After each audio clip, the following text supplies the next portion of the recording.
Conversation cœur à cœur sur les besoins. Et là, ici, c'est les besoins du quotidien dans l'ensemble de ta vie pour te réaliser, t'épanouir pleinement. Une personne qui s'occupe de ses propres besoins, qui honore ses besoins, qui prend soin de ses besoins et qui se soutient dans l'expression de nommer ce qui est juste, bon, de mettre sa limite, de nommer sa limite, d'honorer son besoin, d'honorer sa limite, fait en sorte que elle s'épanouit plus facilement parce qu'en étant la gardienne de tes propres besoins, ton corps, ton être, ton enfant intérieur dit: Hey, yes, je peux faire confiance parce que je sais que ma gardienne de mon espace va prendre soin de mes besoins. Donc, tout ce qui est ta voix intérieure, tout ce qui est ton intuition, tout ce qui est ton enfant intérieur, comment est-ce que tu te soutiens dans chacun de tes pas? Et là, la vie est remplie de stimuli. Remplie de stimuli extérieurs, de demandes, de rencontres, de rendez-vous, que ce soit familial, entrepreneurial, dans tes projets, dans ta réalisation, amoureusement, animal même. Tu sais, il y a des animaux qui font des demandes de dire: Viens jouer avec moi, viens me promener. Peu importe dans quel aspect de ta vie, tu es dans l'ensemble de ta vie si en fait, si tu en es consciente, là, mais tu es stimulé de tout bord, tout côté, tout le temps. Et est-ce que tu prends soin de t'occuper de tes boundaries, de tes limites, de tes besoins et de te faire confiance dans ce qui est juste et aligné pour toi? Et là, je te partage d'honorer ces besoins. Pourquoi? Parce qu'il y a quelque chose qui m'a éveillée aujourd'hui de dire: est-ce que tes besoins sont valables?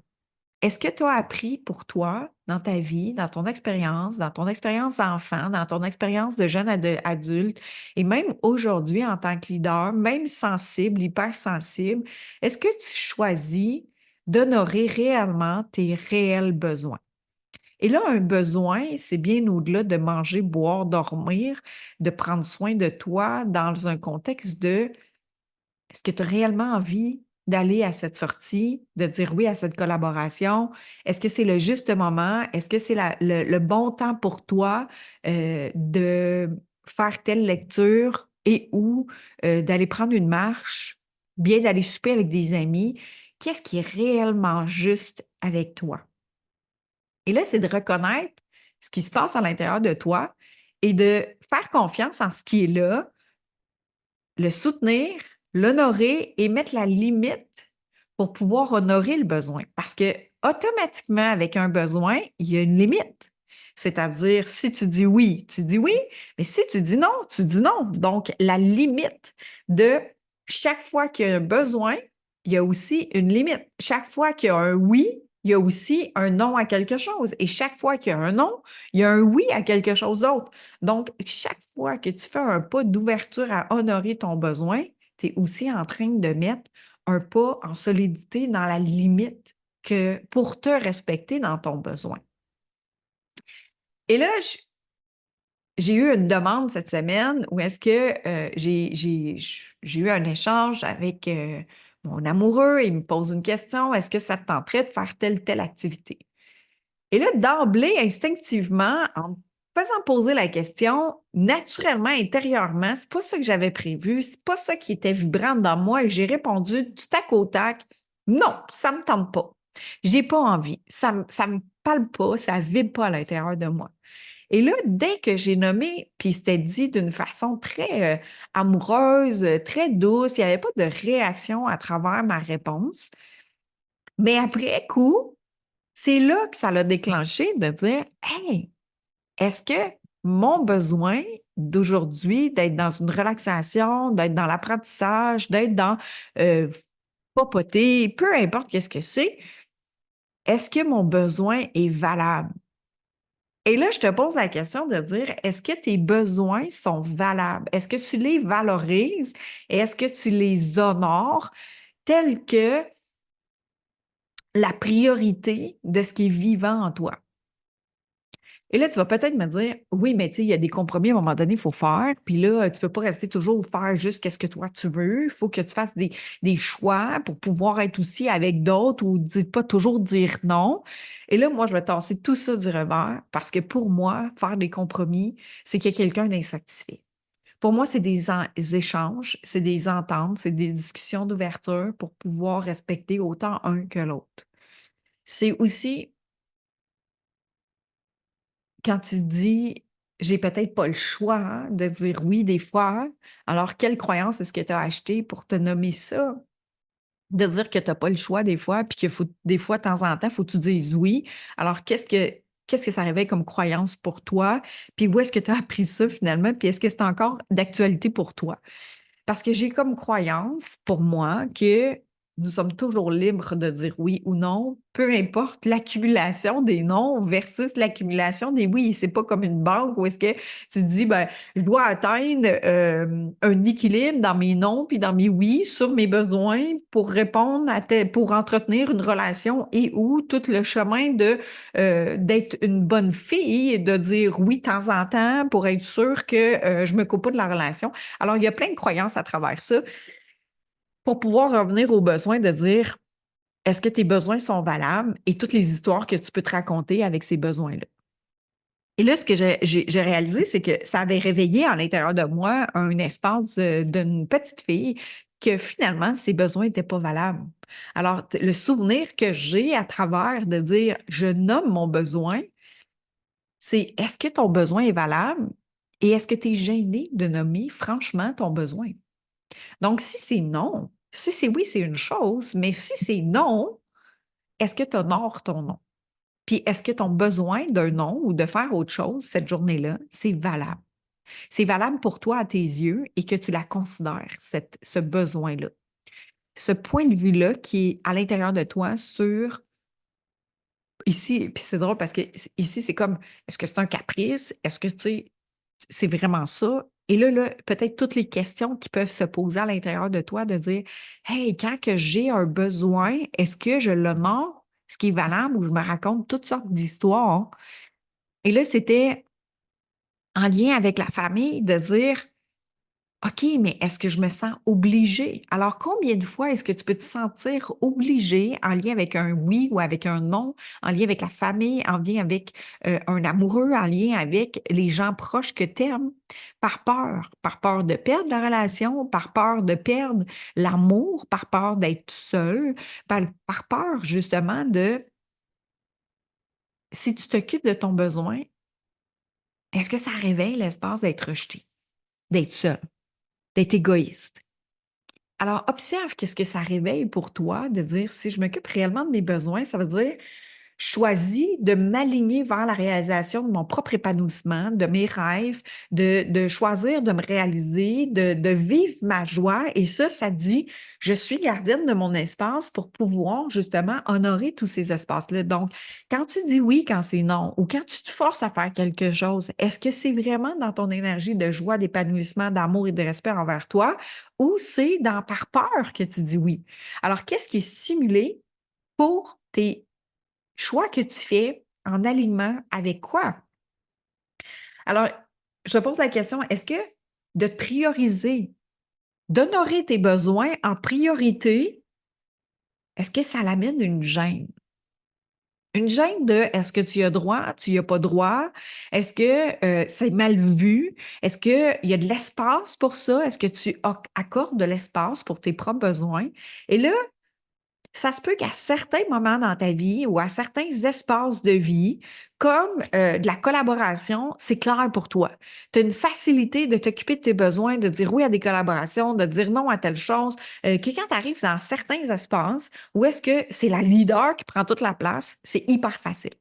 Mais que dans d'autres espaces dans ta vie, que quand c'est en lien avec la famille ou que quand c'est en lien avec un amoureux, quand c'est en lien avec des choses plus personnelles, oh, là, c'est une autre histoire. Et moi, c'est ce que j'ai réalisé, c'est que dans certains espaces de ma vie, la leader, elle prend toute la place, puis elle reconnaît facilement ses besoins, reconnaît facilement. La leader en moi, là, elle reconnaît les honore, prend soin de tout ça et elle rise, là, tu sais. Mais dans d'autres espaces, c'est pas tout à fait le cas. Et j'ai dû aller observer, pas les espaces où elle n'a pas peur, puis qu'elle fonce, puis c'est facile, mais tous les espaces où est-ce qu'il y a de la vulnérabilité. Il y a une relation de longue date sur la famille, exemple, ou sur les frères et sœurs, ou sur euh, des choses où est-ce qu'il y a des croyances ou que ça vient éveiller des choses à l'intérieur de soi en lien avec un historique, en lien avec l'enfant intérieur qui est blessé, qui prend toute la place. Donc, l'émotionnel vient prendre toute la place. Alors, est-ce que tu avais de la place justement pour honorer tes besoins? Est-ce que c'était valorisé? Est-ce que aujourd'hui, à certains espaces, tu valorises pas parce que c'est pas valable tes besoins? Même si c'est d'aller prendre l'air, même si c'est est-ce que tu banalises tes propres besoins? Parce que des fois, c'est aussi de dire ben, ça vaut pas la peine de s'occuper de ce besoin-là. Je vais passer par-dessus. L'autre, ce qu'il demande, c'est plus important. Donc, ça laisse de la place plus aux autres qu'à toi, parce que quand que venait ton tour dans ton enfance, exemple, il n'y avait pas de place pour tes propres besoins, tes propres émotions, ce que tu ressentais. C'était pas valable, c'était pas reconnu, c'était pas honoré, il y avait pas de, c'était toujours trop, ou bien l'émotionnel n'était pas soutenu. Donc, à certains moments, tu reproduis ce même schéma-là encore aujourd'hui pour certaines situations. Est-ce que tu remets en doute aussi ton nom quand que c'est non? Parce que, il y a des arguments qui sont nommés de l'autre côté. Est-ce que par les autres personnes ou par les situations, ou même toi, tu te crées des arguments intérieurs par des pensées pour te convaincre de savoir si ton besoin est réellement valable, si ça en vaut la peine. Alors, est-ce que tu es prête justement à honorer tes propres besoins et devenir ta propre priorité, devenir la maître, la gardienne de cet espace-là intérieur pour honorer tes besoins? Et ce que ça crée comme impact, c'est que plus tu honores tes besoins, observe ce que ça crée en toi. Moi, ce que j'ai vu chez mes clientes, même chez moi-même et même dans les gens autour de moi, c'est que plus on honore ses besoins sans gêne, sans censure, sans justification et même sans raison, simplement parce que c'est là et que tu l'honores, sans le remettre en question, ça crée beaucoup plus de solidité, plus de confiance, de fierté même. Et ça l'amène à réaliser encore plus de choses avec une conviction pure, d'inébranlable. Donc, ça devient, je peux me faire confiance. Combien de fois est-ce que tu fais beaucoup plus confiance aux autres qu'à toi-même? Combien de fois est-ce que toi, tu négocies, que tu te laisses tomber, que tu t'abandonnes en cours de route, que tu te dis à faire quelque chose ou dire, hey, c'est ça mon besoin, mais finalement, par la stimulation extérieure, tu fais comme, ah, tout bad, je le ferai demain. Puis là, tu reportes, puis que tu reportes, puis que tu reportes, ce qui amène à procrastiner. L'effet que ça fait, que quand que tu te dis oui à toi, dans ton besoin, tu l'honores, tu l'assumes, tu en prends soin, et quel impact que ça a intérieurement.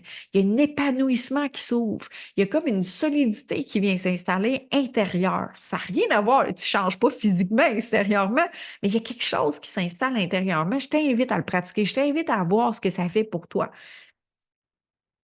Parce que quand tu deviens ta propre priorité, c'est que toutes les autres, c'est pas qu'ils sont plus importants à tes yeux, mais au contraire, tu peux être doublement plus présente pour eux, encore plus dans une conviction de je sais que quand je suis présente avec eux, je suis 100% en cohérence avec toi. Ce qui fait en sorte que l'impact d'être avec l'autre personne est encore plus riche comme relation, est encore plus percutante parce qu'il y a une cohérence.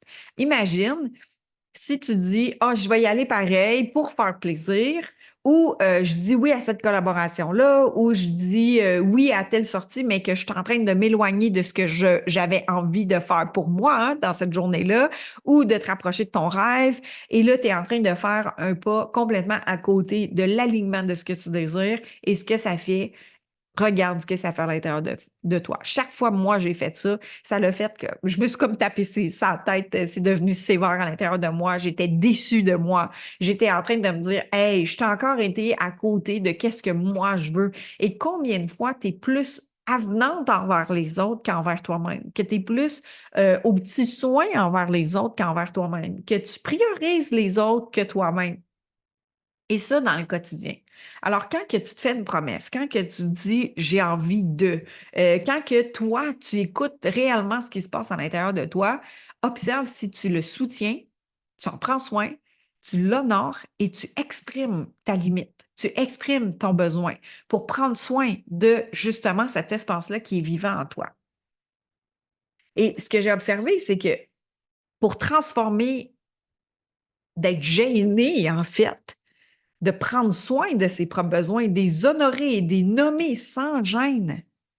Parce que c'était vraiment ça qui se réveillait pour moi dans mon chemin, dans mon parcours. Je réalisais, c'est je veux vivre la joie, l'épanouissement. C'est vraiment présent en moi, la liberté d'être moi, dans ma pleine expansion de mon expression, de moi, dans tout ce qui est vivant en moi, qui fait que c'est le fun, c'est trippant, je sautille partout, il y a de la joie, puis, tu sais, toutes les personnes autour de moi me disent que quand je suis dans cette énergie-là, qui est amour, qui est joie, qui est épanouissement, les gens aiment ça, ils trouvent ça trippant, puis c'est beau, là, tu sais. Mais il y avait une gêne. Fait que tout ça, dans cette floraison-là, il y avait aussi le parallèle, c'est-à-dire la polarité de je suis gênée. Alors, l'aspect de je suis gênée, c'était que c'était pas valable. Donc, le besoin derrière, besoin d'apprendre, besoin d'avoir des explications, de comprendre davantage, peu importe quel est le besoin, mais que le besoin de progresser, ça peut être un besoin de progresser, un besoin de prendre du temps pour toi, d'être plus dans la nature, d'être plus isolé, d'être moins... peut-être que c'est un besoin que tu vas aussi prendre conscience en lien avec une certaine limite. Donc, tu vas prendre conscience de la limite avant de prendre conscience du besoin derrière et le chemin d'aller voir justement qu'est-ce qui se cache derrière. Bien, d'honorer, nommer, assumer et d'exprimer sans justification, simplement parce que c'est vivant en moi de dire c'est valable, ce besoin-là, mais il y avait une gêne. Il y avait une gêne. C'est comme si je pensais toujours deuxième. Donc, pour moi, je n'avais pas appris à nommer ça en premier. Fait que je pensais tous les besoins des autres, même celles de mon entreprise, même celles de mes clients, même celles de tout ce qui était stimulé extérieurement, ce qui faisait en sorte que je me dispersais, que je m'oubliais, que je retardais en fait toute la réalisation de mes projets. Je m'éloignais plutôt que de me rapprocher de mes propres rêves. Et à un moment donné, ça amène de la frustration, de la colère, de la déception, jusqu'à ce que je change tout ça, puis que je dise, hey, finalement, pourquoi je suis gênée? Et je suis allée creuser derrière toute cette gêne-là, de dire, qu'est-ce qui fait que je suis gênée? Ben, il n'y avait pas d'espace. Il n'y avait pas d'espace dans mon enfance de pouvoir nommer mes propres besoins. Le besoin des autres passait avant, ou sinon les autres disaient mes propres besoins sans même que j'aie obligé de m'en rendre compte ou de les honorer, mais c'était pas tout à fait ça, ce qui faisait en sorte que ça créait de la frustration. Donc, le mot de dire j'honore mes propres besoins sans justification, sans raison ou sans même jugement de mon propre besoin, ça a été de déconstruire qu'est-ce que j'avais appris sur j'ai pas de place pour communiquer. Donc, c'est venu à créer que j'étais gêné parce qu'il était humilié, il était ridiculisé, il n'était pas valable. Le besoin n'était pas valorisé, donc il n'était pas valable. Oh non, c'est pas important. Oh non, c'est pas important. Donc, combien de fois est-ce que tu te racontes ça encore aujourd'hui? Ah, ouais, c'était ça, j'avais envie, mais OK, c'est pas important. Ou c'est pas la priorité. Ou ça peut passer après telle chose. Et mais en fait, qu'est-ce que tu es en train de faire quand tu fais ça? C'est de ne pas te respecter. Donc, ça joue sur l'estime, ça joue sur la confiance, ça joue aussi sur l'amour de toi. Donc, si tu cherches d'être épanoui, d'être libre d'être toi-même, de pouvoir réaliser tes rêves, de pouvoir prendre ta place, justement, incarner ton espace pleinement simple. Puis avec amour pour toi, est-ce que tu vas être en gratitude avec toi quand tu reconnais ton besoin pour justement l'honorer, l'assumer, l'exprimer, en prendre soin, d'être la gardienne et tu es en top liste de ta liste. Tu es en top liste de ta vie. Tu es en top liste. Est-ce que tu es prête à te prioriser et revenir en top liste de ton existence? Tu es venu ici sur Terre, tu es là, tu existes. Est-ce que tu es prête à être en top liste de toi-même pour être une plus grande contribution, pour avoir un plus grand impact? Imagine si tu restes toujours deuxième ou même en bas de liste de toi-même, de ta propre vie, comment tu peux être vraiment une contribution riche et nourrissante? Si toi, tu n'es pas dans ta vibration de joie, d'amour, d'épanouissement, de pureté envers toi-même, de te voir, de te reconnaître et de t'honorer, évidemment, ça l'amène son lot prendre conscience des inconforts, prendre conscience de ce qui se passe à l'intérieur de toi, de que ce que ton corps te dit. S'il y a une contraction, c'est qu'il y a quelque chose qui se réveille en dedans de toi et c'est un chemin. Mais je t'invite simplement aujourd'hui à te poser la question, savoir est-ce que j'honore vraiment mes besoins? Puis observe-toi dans la prochaine semaine si tu prends soin de tes besoins. Puis des besoins, c'est, comme je le mets tantôt, c'est même plus grand que ton quotidien de prendre soin de ton énergie, oui, de prendre soin de ta santé, de bien manger, de t'alimenter sainement, de ce que ton corps a besoin, mais c'est aussi dans je suis stimulée dans des requêtes extérieures, dans des stimuli extérieurs et en lien avec, peut-être que tu t'évades sur les médias sociaux, dans des séries de télévision. Peut-être que ton corps, lui, il a un besoin d'aller dehors, mais que finalement, tu restes dans la série parce que c'est intriguant, puis il y a une stimulation, il y a une adrénaline qui est éveillée dans tout ça, mais que ton corps, c'est pas ce qu'il a de besoin. Peut-être que même tu réponds à des choses avant même de prendre soin de toi. Le matin, est-ce que tu es sur ton téléphone en train de répondre puis tu es en réponse avec l'extérieur ou bien tu es en train de t'honorer en priorité? Qu'est-ce que tu te dis en te réveillant le matin? Est-ce que tu es en train de t'honorer de... C'est quoi les premières phrases que tu te dis le matin?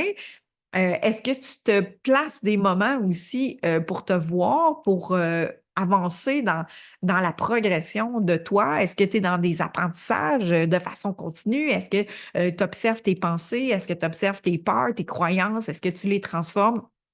Et c'est aussi ça, d'être la gardienne de sa vie, de son avancement, de son évolution, de sa croissance, c'est d'être en conscience aussi de tout ce qui s'est créé de façon mentale, cognitive, en lien avec les apprentissages pour pouvoir justement être de plus en plus en légèreté, de te dépouiller de ce qui a été construit selon le regard des autres pour revenir à toi dans ta nature profonde. Donc, des fois, c'est très léger d'honorer ses besoins. Des fois, c'est très spontané, mais est-ce que tu les challenges, tes besoins? Est-ce que tu les remets en doute parce que tes besoins vont être aussi dans un élan de spontanéité, de ta voix intérieure, de ton instinct, de ton feeling, et de voir justement si tu la remets en question ou si tu l'honores. Est-ce que quand tu l'honores, est-ce que tu remets en question le fait de l'honorer? Est-ce que tu te sens bien avec ça? Est-ce que tu la challenges? Et observe si à certains moments dans ta vie de tous les jours, en lien avec les gens proches de toi, il y a des situations différentes dans lesquelles où est-ce que tu t'oublies davantage parce que tu es stimulé par justement les parents, les grands-parents, des petits-enfants, des animaux, même de t'oublier pour ton animal de compagnie, de t'oublier en lien avec tes enfants, de t'oublier en lien avec ton amoureux et même de t'oublier d'être focus dans quelque chose puis que finalement, tu n'en vois plus l'ensemble de tout ton être. Alors, c'était la conversation cœur à cœur que j'avais envie d'avoir avec toi pour justement, est-ce que tu es prête à t'honorer dans tes besoins et de voir t'observer dans la prochaine semaine? Où est-ce que tu demandes un pas de plus vers honorer ses besoins et est-ce que tu te mettras en tête de priorité pour pouvoir justement dire, ben, j'ai pas à être gênée de m'occuper de moi. Tu peux être top list de toi-même. Tu peux être la première tu peux être l'étoile de ta vie. Tu peux être la première, la championne, la top 1, la reine de ta vie, la gardienne, l'étoile, en fait, la top 1 de ta liste, en fait. Est-ce que tu es prête à être la top 1 de ta liste? Tout à fait.